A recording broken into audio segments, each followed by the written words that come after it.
Acredito que todos aí têm um aparelho deste perto de você ou em suas mãos. Quem não tem um aparelho deste hoje com você? Twins? Uma pessoa ali, um adulto? Poucos.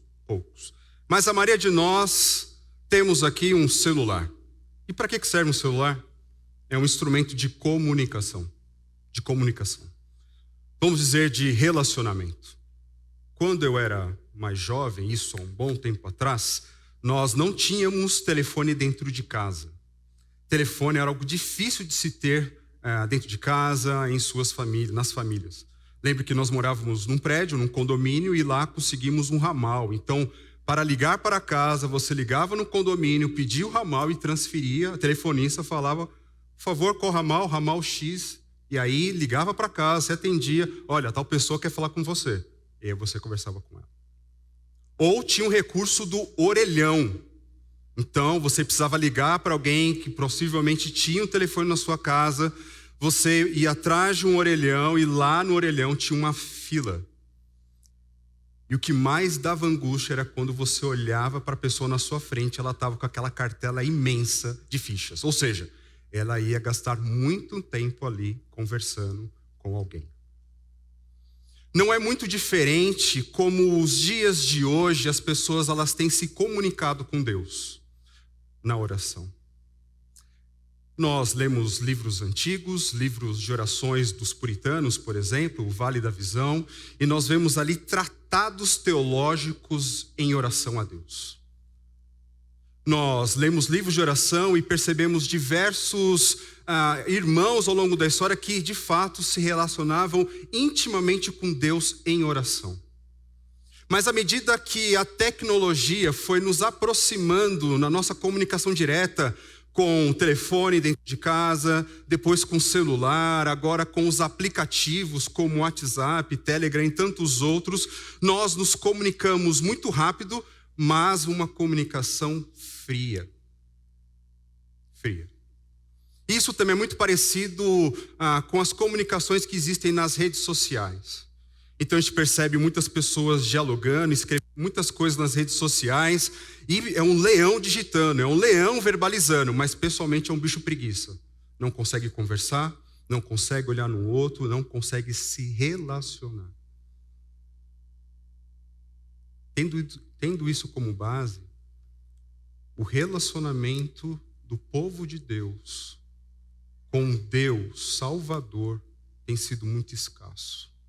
O tempo que nós vivemos de pessoas que realmente investem tempo em oração tem sido pequeno. Quanto tempo você gasta em oração? Você investe em oração durante a semana? Pense aí. Quanto tempo nós gastamos em oração? Íntima, próxima, calorosa diante de Deus. Por isso eu peço que vocês abram suas Bíblias. Porque nesta manhã o Senhor deseja nos encorajar, nos levar à presença dEle em oração, e nós precisamos aprender com o mestre por excelência na oração, que é o nosso Senhor, o nosso Salvador, o Filho de Deus, Jesus. Então, o Evangelho de Mateus, capítulo 6, eu quero ler dos versículos 5 até o 13.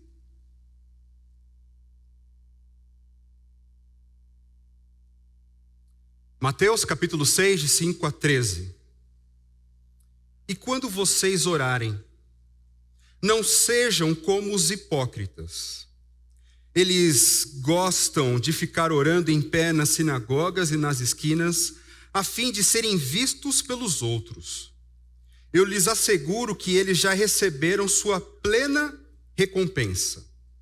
Mas quando você orar, vá para o seu quarto, feche a porta e ore a seu pai que está em secreto. Então seu pai, que vê em secreto, o recompensará. E quando orarem, não fiquem sempre repetindo a mesma coisa, como fazem os pagãos. Eles pensam que por muito falarem serão ouvidos. Não sejam iguais a eles, porque o seu pai sabe do que vocês precisam antes mesmo de o pedirem. Vocês orem assim: Pai nosso que estás nos céus, santificado seja o teu nome. Venha o teu reino, seja feita a tua vontade, assim na terra como no céu.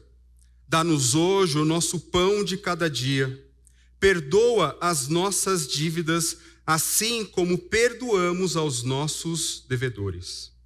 E não nos deixes cair em tentação, mas livra-nos do mal, porque teu é o reino, o poder e a glória para sempre. Amém.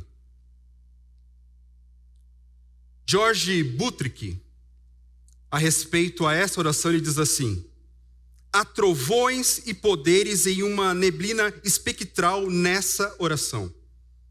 Ela desafia nossa inteligência e, no entanto, é nossa salvação.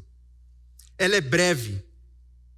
As 18 petições feitas 3 vezes ao dia nas orações dos judeus piedosos eram 10 vezes mais longas que ela. Esta oração, devido à sua franqueza, penetra a mente e é facilmente memorizada. É infantil em sua simplicidade.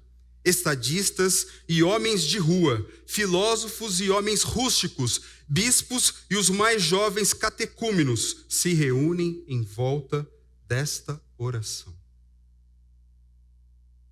Certamente, quando eu li aqui, Pai nosso que estás nos céus, a sua mente já começou a trazer, já começou a jogar a luz e você começou a acompanhar mesmo com a sua Bíblia aberta. Ou talvez quem não está com Bíblia aqui conhece essa oração. Quem nunca ouviu a oração que nós denominamos como oração do Pai Nosso? Todos ouviram, todos a conhecem. Mas essa oração, Jesus ele ensina devido a uma pergunta. Em Lucas capítulo 11, que é um texto paralelo, há uma conversa ali dos seus discípulos com Jesus, e eles falam assim: Jesus, ensina-nos a orar. Precisamente ali em Lucas capítulo 11, os discípulos falam: ensina-nos a orar como João Batista ensinou os seus discípulos. Mas o que fica para nós é: Jesus, ensina-nos a orar. Ensina-nos a orar. E aí dá início a essa explanação que nós vemos aqui de Jesus. Esse texto aqui está no Sermão da Montanha do Senhor Jesus, do capítulo 5 até o final do capítulo 7 do Senhor. Orar é a mais sublime dos exercícios espirituais. Porque orar é relacionar-se com Deus. É nutrir comunhão, é nutrir diálogo com Deus. Orar não é apenas a mais sublime, mas também a mais difícil das disciplinas espirituais, dos exercícios espirituais. É difícil orar porque não nos sobra tempo para orar. E quando sobra tempo para orar, nós não sabemos orar como convém. Em uma sociedade que não sabe conversar, que não sabe dialogar, o nosso diálogo, a nossa conversa com Deus também é afetada. Casais, quando precisam discutir a relação, precisam resolver seus problemas, eles partem para a ignorância, a gritaria, a impaciência. E isso atrapalha também no modo como nos relacionamos em oração com Deus. Quando encontramos tempo para orar, não sabemos orar como convém. E não apenas não sabemos conversar e dialogar, mas também não sabemos orar, porque quando nós oramos, nós somos egoístas. Nós nos aproximamos com Deus como se Deus fosse o gênio da lâmpada. Nós nos aproximamos diante de Deus, pedindo algo para satisfazer os desejos do nosso coração. Mas isto é um erro. Tiago, capítulo 4, versículo 3, ele diz: quando pedem, não recebem, pois pedem por motivos errados, para gastar em seus prazeres. Deus não responde às nossas orações porque nós nos aproximamos erradamente diante dele. com o coração totalmente distante dele. Orar é uma arte difícil. Orar é uma difícil disciplina, um exercício precioso, mas muito difícil. Mas graças a Deus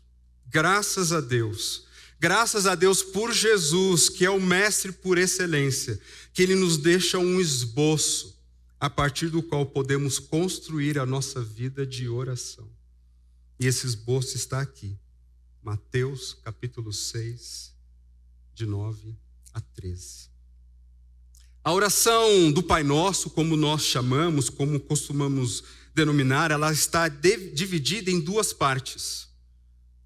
João Calvino foi das primeiras pessoas que observaram a oração do Senhor juntamente com os 10 mandamentos e percebeu umas divisões. Da mesma forma que os 10 mandamentos está dividido entre o relacionamento do povo com Deus e também entre o povo, a oração do Pai Nosso está dividida entre a glória de Deus e as nossas necessidades. Ela está dividida assim. A glória de Deus e as nossas necessidades. Então, dos versículos 9 e 10, a glória de Deus, 11 a 13, as necessidades pessoais. A glória de Deus trata a respeito do nome, trata a respeito do reino e da vontade de Deus. A glória de Deus, nome, algo que é referente à natureza de Deus. Quem é Deus? O reino, o seu domínio, a sua autoridade. E a vontade de Deus, o seu plano soberano. E também das necessidades pessoais, que trata a respeito do pão de cada dia, do perdão, tão precioso perdão, e da proteção contra a tentação. Jesus, que é esse mestre maravilhoso, ele é extremamente didático. Ele nos deixa 3 petições. A oração que Jesus nos ensina é composta dessas 2 partes. A glória de Deus, o nome, o reino e a sua vontade. E a outra parte, das necessidades pessoais, o pão cotidiano, o perdão e a proteção contra o mal. Grave isso no seu coração, meu irmão. Grave isso no seu coração, minha irmã. Igreja, grave isso em seu coração. Ela está dividida em 2 partes. Então eu oro pela glória de Deus. Depois eu oro pelas minhas necessidades. Este é o equilíbrio que jamais pode deixar de existir na vida de oração de qualquer pessoa, Da criança mais nova que está aqui nesse ambiente, a partir dos seus 8 anos, até a pessoa mais vivida aqui. Grave isso no seu coração. Jesus nos ensina que a oração sempre deve ser centrada em Deus. A oração sempre deve ser centrada em Deus. Sempre. Mesmo quando as petições sejam a favor das necessidades de outras pessoas ou mesmo diante das minhas necessidades. Deus é o centro da oração. A oração deve ter sempre Deus no centro e nunca eu no centro. A oração, ela é teocêntrica. Teo, de teos, Deus. Deus no centro. E nunca antropocêntrica. Antropós, homem, no centro. É Deus no centro. Nossas vidas devem gravitar em torno do trono de Deus, em torno de Deus, o nosso Pai. Nossas vidas devem ser vividas ao redor de Deus. Ele deve ser o centro da oração. É difícil nos aproximarmos diante de Deus em oração, tendo essa ideia da centralidade nele, quando nossos filhos estão enfermos. É difícil orarmos, Senhor, queremos que o Senhor seja glorificado em meio a este momento difícil na minha família, com meu filho, com a minha filha enfermos. Mas nós aprendemos do nosso Mestre, do nosso Salvador, que até nesses momentos mais difíceis, mais duros, mais apertados, a nossa oração deve ser exclusivamente centrada em Deus. Quando nós oramos por cura, nós precisamos orar para que essa cura glorifique a Deus. Quando orarmos por trabalho, que este trabalho glorifique a Deus. Quando orarmos por relacionamentos, que estes relacionamentos glorifiquem a Deus. Quando vocês orarem, devo trocar de carro, devo trocar de casa, devo fazer uma viagem, que todas as nossas orações busquem sempre a glória de Deus. Sempre. Deus é o centro de todas as coisas. Todas as coisas. E tudo ao nosso redor hoje, tenta nos tirar dessa centralidade. Você acorda, quem te desperta? Seu celular. Você vai desligar o celular, já vai abrir e vai entrar numa rede social. Estou generalizando. Você vai entrar numa rede social. Você já acordou com outras notícias, com outros focos, ou abre no WhatsApp, ali já tem coisa do serviço, do trabalho, e a sua mente já começa a se acelerar, se distanciando de Deus. De repente, quando você pega o carro e ir no seu trabalho, que aí você vai fazer a sua primeira oração. Estou generalizando. Tudo tenta nos roubar dessa centralidade, de que Deus é o centro.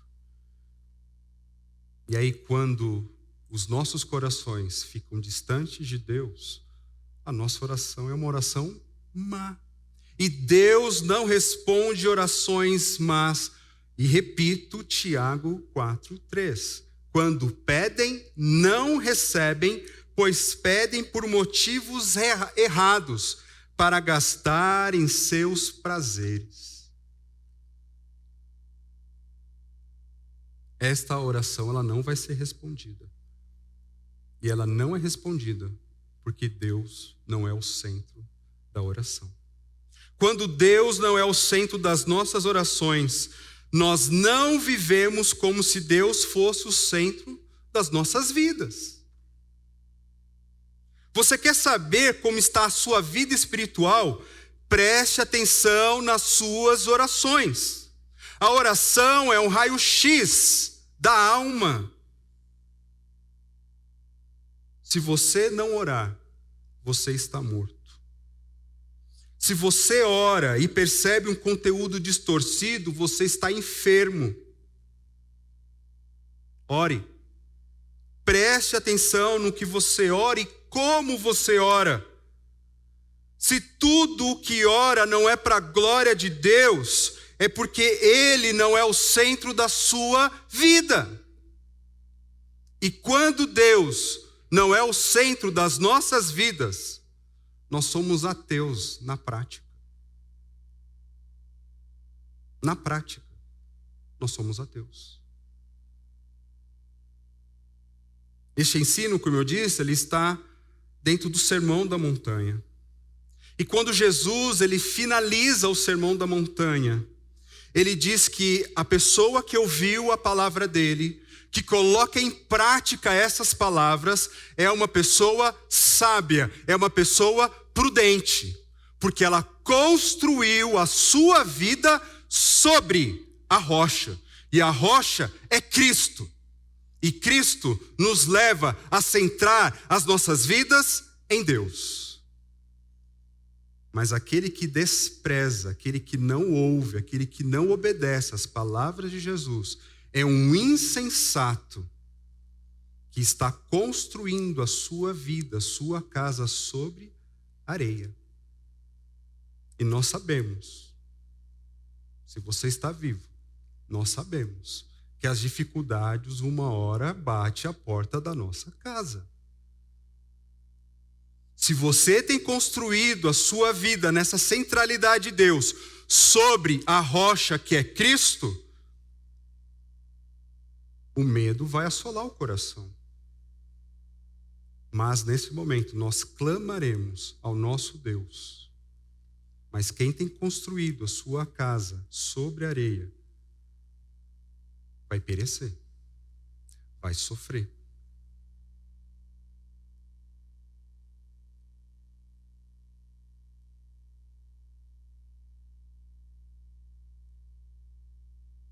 A oração é um exercício espiritual que nos leva a centrar as nossas vidas em Deus.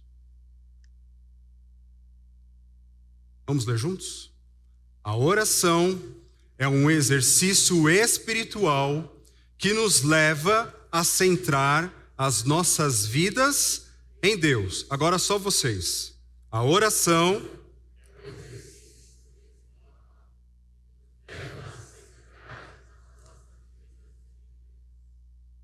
e o Senhor Jesus nos ensinando a orar, ensinando os discípulos, seus discípulos, e nos ensinando nesta manhã, Ele nos mostra como Deus, Ele é o centro da oração. Deus é o centro da oração de Jesus. Estão comigo? Essa oração que nós repetidamente fazemos, nós conhecemos. Deus, Ele é o centro desta oração. Vejam só. Pai nosso que estás nos céus, fala a respeito da paternidade de Deus. Santificado seja o teu nome, é a prioridade de Deus. O nome de Deus precisa ser santo, precisa ser santificado. E o nome de Deus é santificado quando o seu povo, quando a igreja é um povo santo. Porque quando o povo de Deus, ele não glorifica a Deus, as pessoas blasfemam o nome do Senhor. E o nome do Senhor não pode ser blasfemado. E tem que ser santificado. Prioridade de Deus. Venha o teu reino, é o programa de Deus.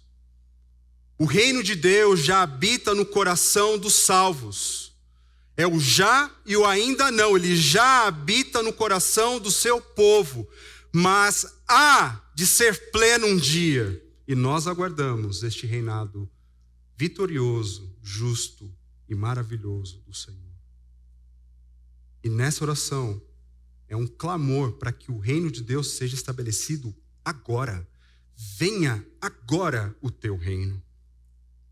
Seja feita a vontade de Deus, assim na terra como no céu. É o plano de Deus. Trata do plano de Deus. A vontade de Deus, ela precisa ser concretizada. E ela será. E ela é concretizada desse soberano Deus.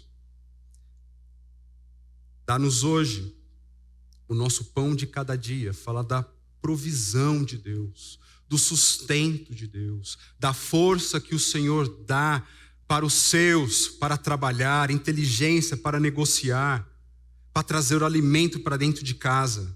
Provisão de Deus. Depois perdoa as nossas dívidas, que trata a respeito do perdão de Deus. A restauração de um relacionamento com o Senhor é através do perdão.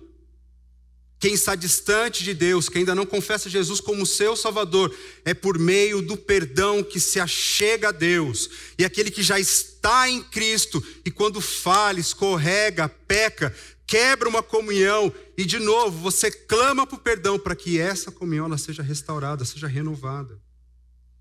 Não nos deixes cair em tentação, mas livra-nos do mal. Fala da proteção de Deus.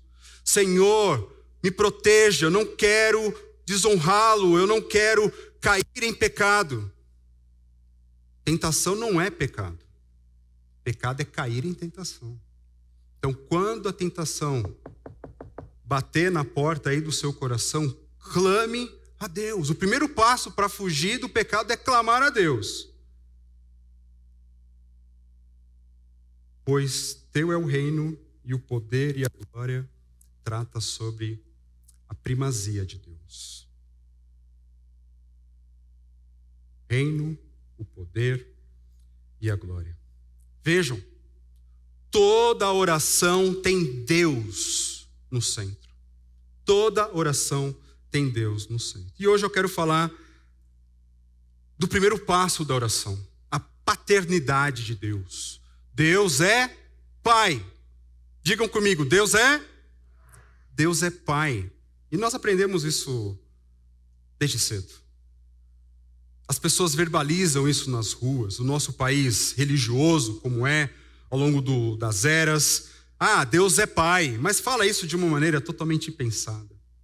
Então, nessa manhã, paternidade de Deus, Deus é Pai. Pai nosso que estás nos céus. Pode ser muito comum hoje nós chamarmos Deus de Pai. Mas nos tempos de Jesus, isso era algo extraordinário, algo novo que o Senhor estava trazendo neste ensinamento para os seus discípulos. Chamar Deus de Pai era algo, como assim? Uau! Deus é Pai? Os judeus piedosos, eles reconheciam a paternidade de Deus, mas o viam como Pai da nação de Israel. Isaías 63, 16. O profeta diz: entretanto, tu és o nosso Pai. Abraão não nos conhece, Israel nos ignora. Tu, Senhor, és o nosso Pai e desde a antiguidade te chamas nosso Redentor.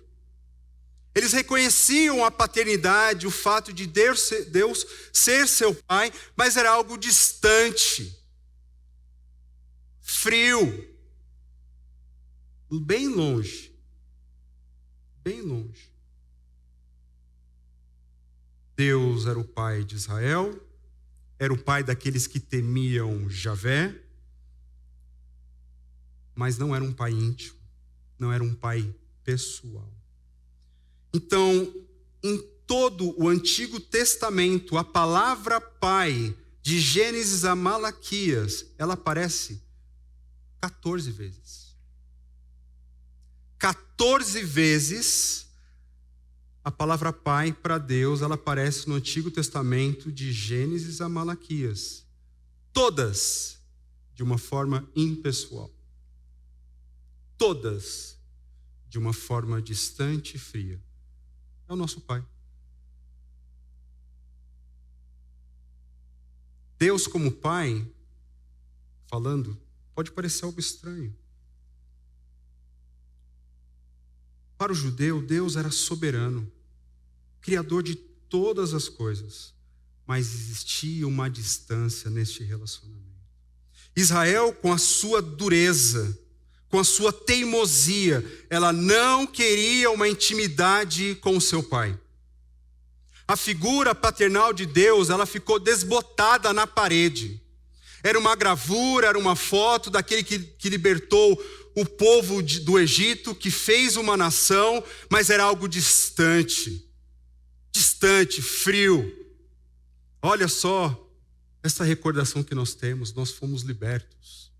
Os nossos grandes patriarcas, distante, frio. Por quê? Porque Israel abandonou a Deus, que é fonte de água, e cavou para si cisternas rachadas, que não retém as suas águas. Abandonou o Senhor, abandonou o colo de Deus. Deus deu limites para Israel, mas a sua rebeldia o distanciou dele. Parecido com diversos lares hoje, onde tem os pais e os seus filhos, aquele filho rebelde que não aceita a direção do seu pai, os limites do seu pai, chega em casa, dá um oi, se tranca no seu quarto e cria ali o seu mundo. Não tem abraço, não tem beijo, não tem afeto, não tem colo, não tem declaração de amor, não tem conversa, não tem intimidade. Só quando a coisa aperta. Pai, me dá um trocado para comprar um sorvete? Não tem relacionamento. Não tem. Mas a culpa disso não é de Deus. A culpa foi de Israel. Foi de Israel, com coração duro. Porém, no Novo Testamento, todas as vezes que Jesus ora, exceto uma que eu vou dizer, quando ele fala de Deus, ele cita a respeito de Deus, todas ele chama Deus de Pai. Todas. Deus é Pai. E foram 60 vezes. 60 vezes. Só Jesus. Sem contar as cartas que toda hora menciona Deus e Pai, Deus e Pai. Jesus, 60 vezes, ele chama Deus de Pai. Apenas uma vez, quando Jesus fala com Deus, ele não chama de Pai, ele está sendo crucificado e ele cita o Salmo 22. Deus meu, por que me abandonaste? Naquele momento terrível na cruz. Então o Senhor Jesus, ele nos ensina a respeito dessa paternidade. Deus, ele quer nos abraçar como filhos. Deus quer se aproximar de cada um aqui, perto. Ele quer que nos acheguemos perto dele e ouçamos a batida do seu coração. Romanos 8, 15 e 16. Porque todos os que são guiados pelo Espírito de Deus são filhos de Deus.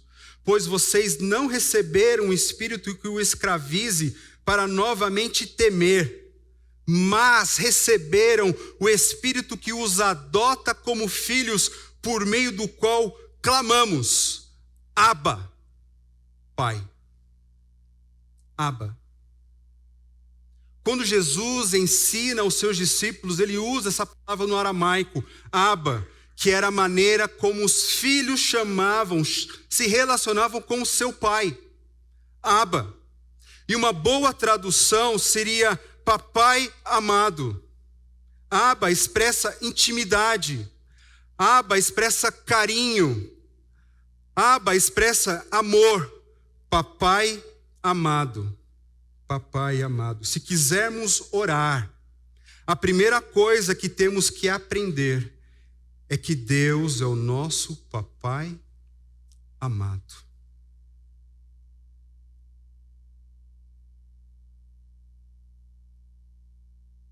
Mas fica uma pergunta.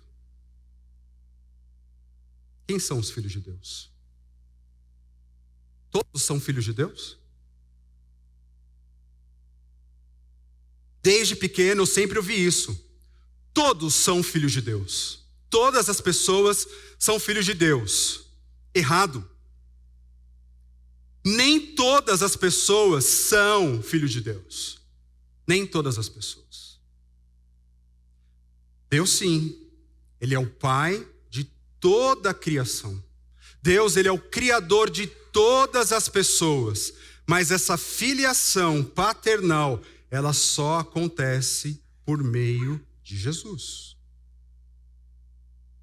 Então são filhos de Deus todos aqueles que se arrependeram da sua vida pecaminosa e se voltaram na direção do Pai de Deus por meio de Jesus.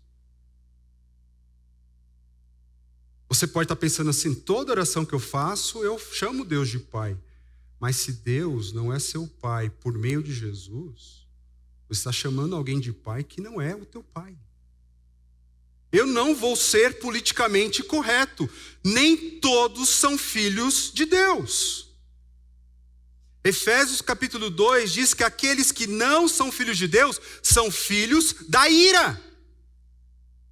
São merecedores do castigo, da condenação. Por quê? Porque pecaram. Não basta vir à igreja.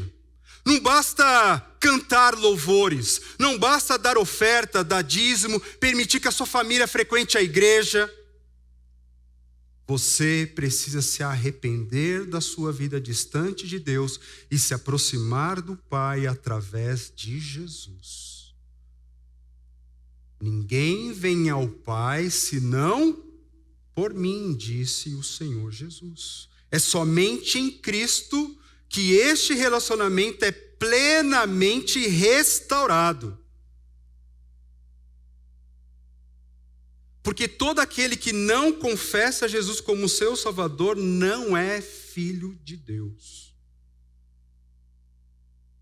E não basta frequentar a igreja, não basta ser filho de pastor, não basta ser filho de crente, de conselheiro, precisa confessar Jesus como seu Salvador pessoal. A Bíblia diz que aquele que não é filho de Deus é filho do diabo. Doeu? Há esperança. Volte-se para Deus em Cristo. Por quê? Porque comete o pior dos pecados. E qual que é o pior dos pecados? É dizer para Deus que você não precisa dele. É dizer para Deus que viver do jeito que ele planejou não serve. É dizer que a vontade dele, ela é inferior à sua. E quando você faz a sua vontade, você faz a vontade do diabo. Porque a vontade do diabo, ela é totalmente, extremamente oposta à vontade de Deus. Para orar e chamar Deus de papai amado, precisa ser filho legítimo. Precisa ter o selo que pertence a Deus. Precisa se reconciliar com Deus. Nessa manhã nós somos confrontados com a nossa culpa. Daqueles que já seguem a Jesus. Centralize a sua vida plenamente em Deus. E aqueles que ainda não seguem a Jesus, que nesta manhã volte-se para Deus e receba o perdão restaurador de Deus, que leva você para a casa do Pai. Na parábola, normalmente conhecida como parábola do filho pródigo, mas o nome certo seria a parábola do pai e dos seus dois filhos. Fala dos seus dois filhos, um que está fora de casa e o outro que está dentro de casa.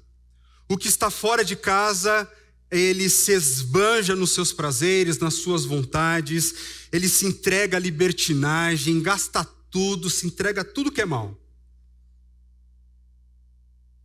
Mas ele tem um momento que há o arrependimento. E ele fala, passando fome, na casa do meu pai, os empregados comem melhor que eu. Sabe o que eu vou fazer? Eu neguei meu pai, então eu volto para casa, eu me aproximo dele humildemente, eu quero ser um trabalhador teu. Mas quando ele chega, o pai corre na direção dele. E correr é um ato que ninguém fazia, era algo vergonhoso. O pai, o patriarca, corre na direção do filho, o abraça, o recebe. Você é meu filho.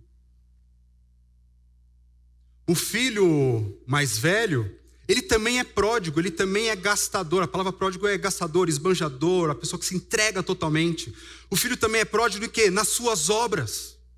Ele quer conquistar o carinho do pai com obras. Olha, eu faço tudo o que o senhor manda. Mas não tem aproximação afetuosa nenhuma. Nós não conseguimos nos aproximar diante de Deus pelas nossas obras, pelos nossos feitos. É insuficiente. Mas o pai também é pródigo.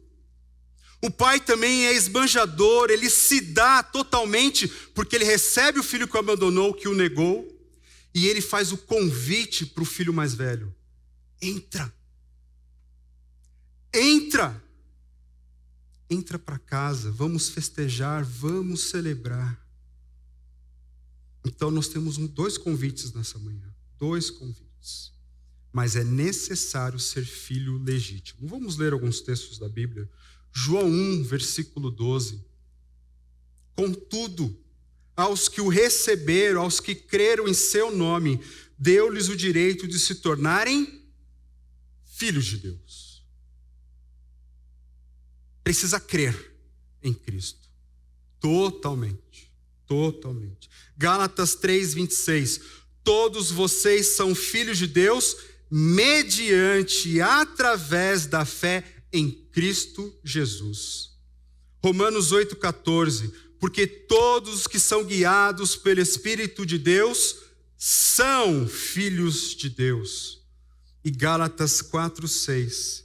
E porque vocês são filhos, Deus enviou o Espírito de seu Filho aos seus corações, a qual clama: Abba, Pai. Eu lembro o dia que eu entreguei minha vida para o Senhor, dia 14 de abril de 1996. Uma data singular, importante na minha vida. Tomei a decisão, pegando carona com meu amigo para casa. A cunhada dele falando: olha, você toma essa decisão por Cristo, você agora pode orar a Deus. Você pode falar com Deus como seu pai e Ele vai te ouvir. E aquela oração simples de tudo, mas muito sincera diante do Pai que eu acabei de conhecer de verdade, foi uma oração que eu nunca esqueço. Deus, falaram que eu tenho que orar e que eu sou teu filho.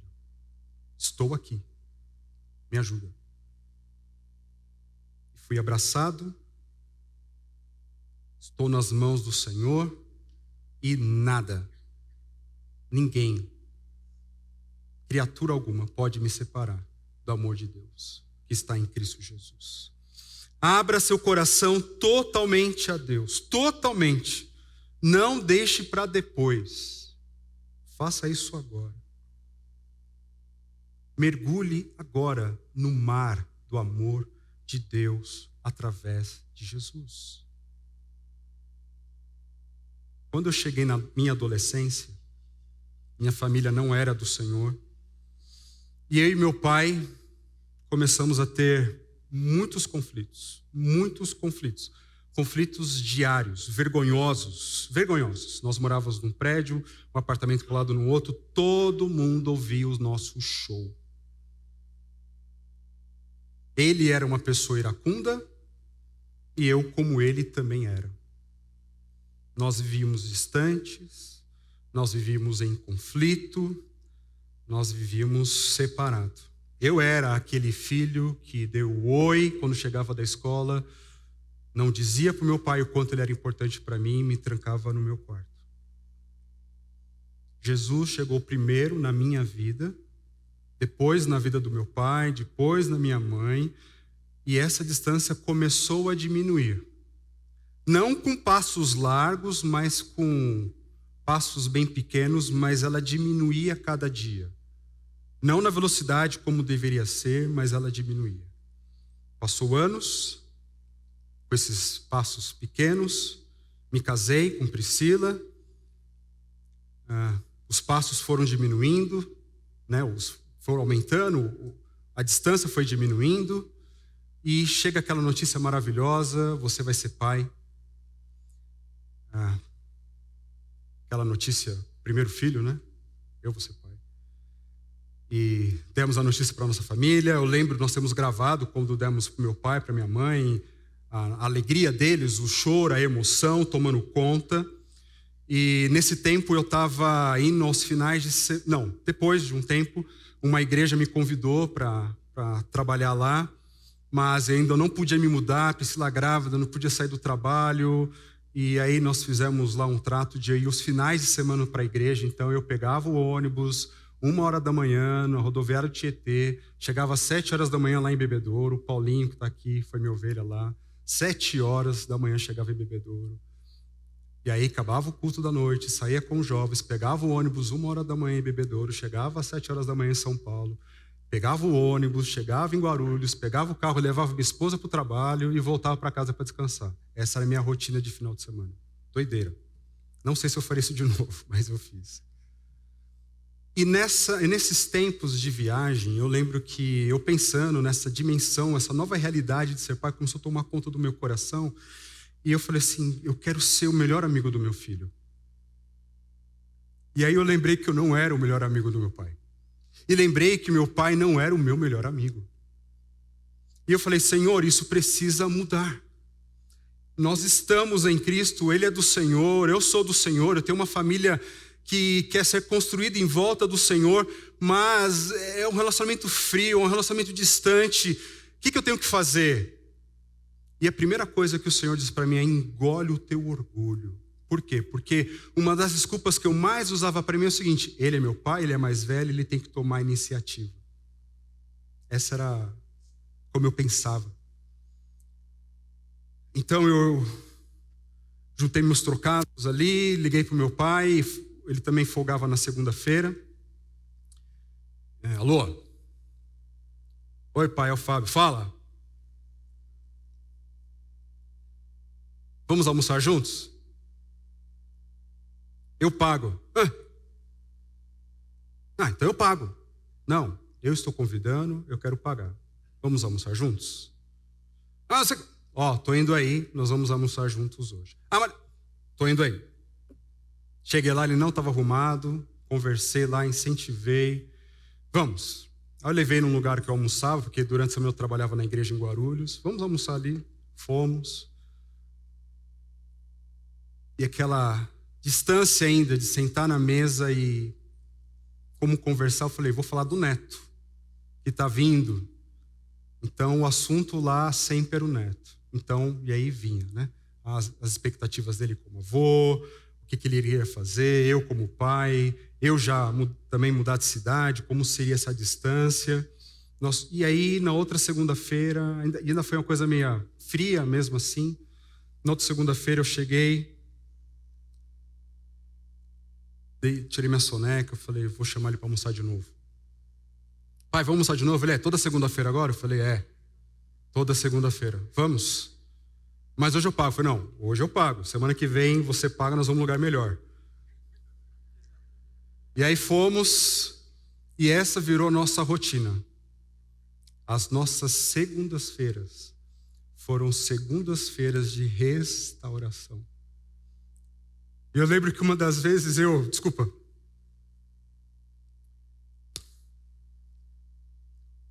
deixando meu pai em casa, algo que eu não falava para ele há muito tempo era: pai, eu te amo. E ele começou a chorar, me abraçou e falou: Fábio, faz tanto tempo que eu não escuto isso. Faz tanto tempo que eu não escuto isso. Eu falei, então eu vou dizer isso mais.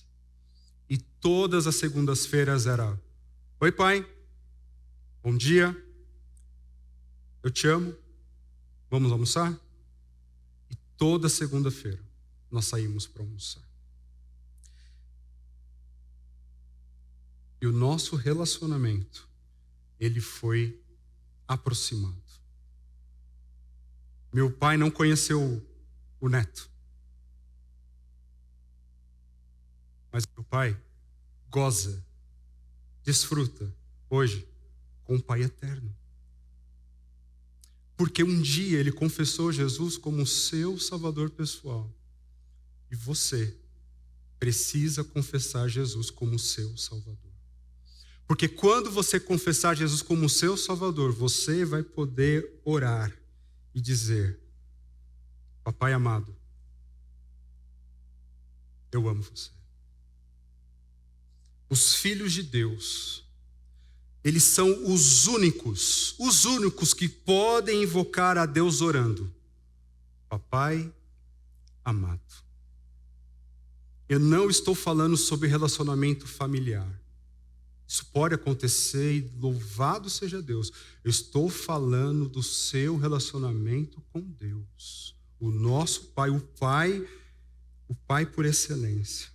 E a oração que Jesus ensina, a oração genuína, começa com este pressuposto: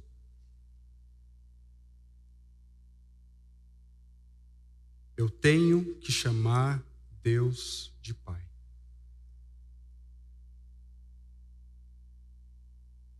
Eu tenho que chamar Deus de Pai.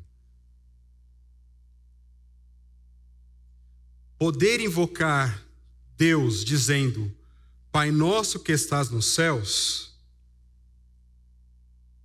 Travou? Preciso do auxílio de você, dos auxílios aí.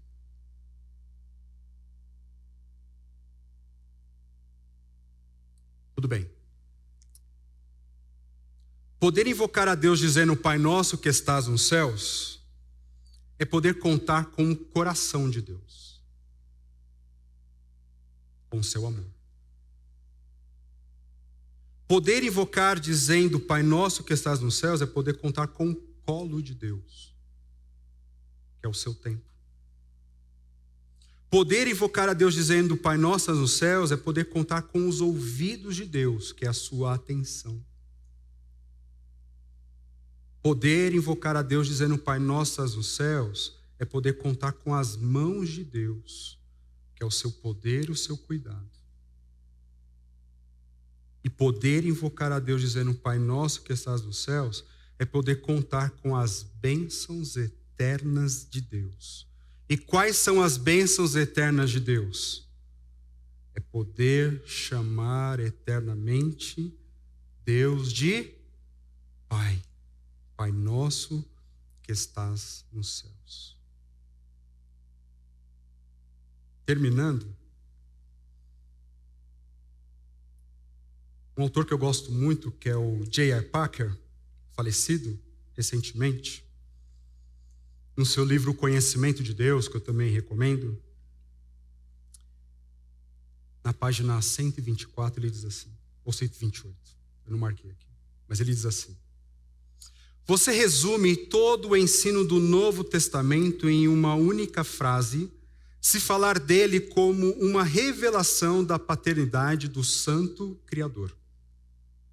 Da mesma forma, você resume toda a religião, ou seja, toda a prática religiosa cristã do Novo Testamento, se descrevê-la como sendo o conhecimento de Deus como nosso Pai Santo.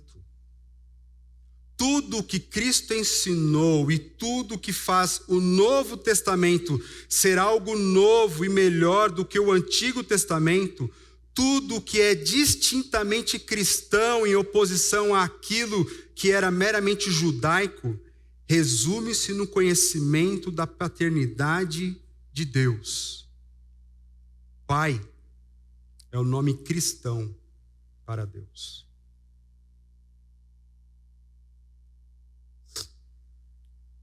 E finalizo com uma canção. Já que falaram para mim, pastor, não termina mais com música? O nome da música é Teu Nome Favorito é Pai, do grupo New Song.